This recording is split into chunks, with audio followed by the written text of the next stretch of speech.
Elara clutched the small, heart-shaped box, its velvety surface a stark contrast to the rough fabric of her fisherman's smock. Today was Kiss Day, a silly, commercialized holiday, she thought, but a flutter of anticipation still danced in her stomach. She was going to give it to Silas. Silas, the keeper of the North Point Light, was a man of few words, his heart as weathered as the stones of his lighthouse. Elara had known him since she was a little girl, rescued by him from a storm when her father was lost at sea. He had become a quiet, constant presence in her life, a silent guardian, a friend. More than a friend, she realized, her cheeks flushing. She'd baked him his favorite sea salt cookies, the aroma mingling with the salty tang of the sea air. She'd even managed to find a small, intricately carved wooden fish, a replica of the one he always kept on his desk. But the box, the kiss-shaped box, that was the most daring thing she'd ever done. She reached the lighthouse, perched precariously on the cliff overlooking the churning sea. The wind whipped her hair around her face, and the gulls cried overhead, their calls echoing the nervous flutter in her chest. She took a deep breath and climbed the winding stairs, the rhythmic creak of the steps a familiar comfort. Silas was at the lamp-room window, his gaze fixed on the horizon.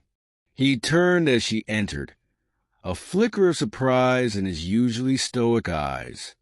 "Elara," he greeted, his voice rough but gentle. "What brings you here on such a blustery day?"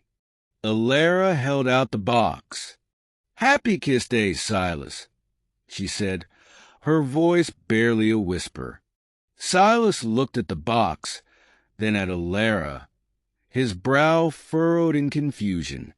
He wasn't one for celebrations or sentimentalities.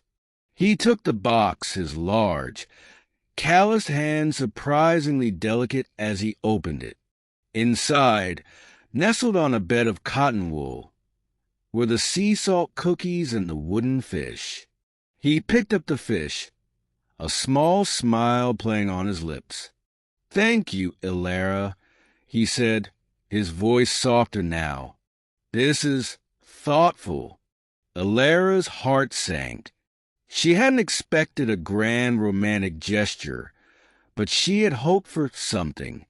She'd even practiced what she was going to say, a silly, light-hearted line about the box being symbolic.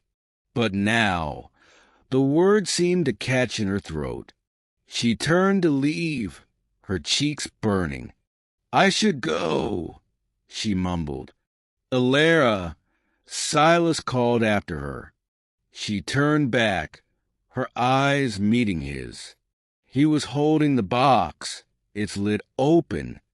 He took out one of the cookies, broke it in half, and offered her a piece.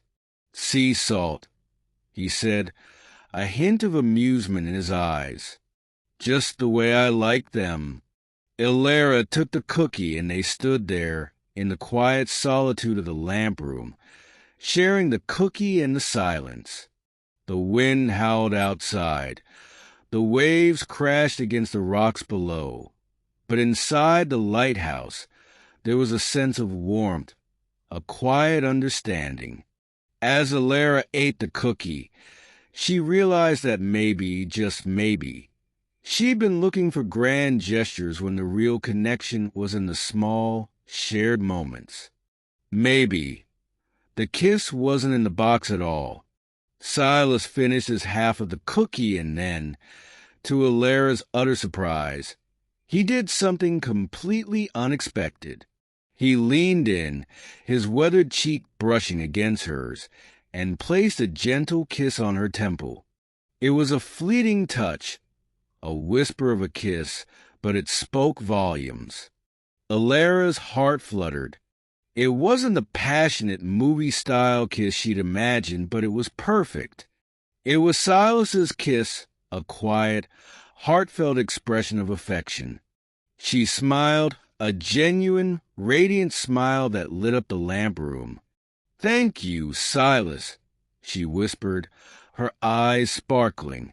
He nodded, a small, almost imperceptible smile gracing his lips. He didn't need to say anything. Alara understood. The kiss, the cookie, the shared silence. It was all she needed. It was their kiss day, a quiet celebration of a love that was as deep and enduring as the sea itself.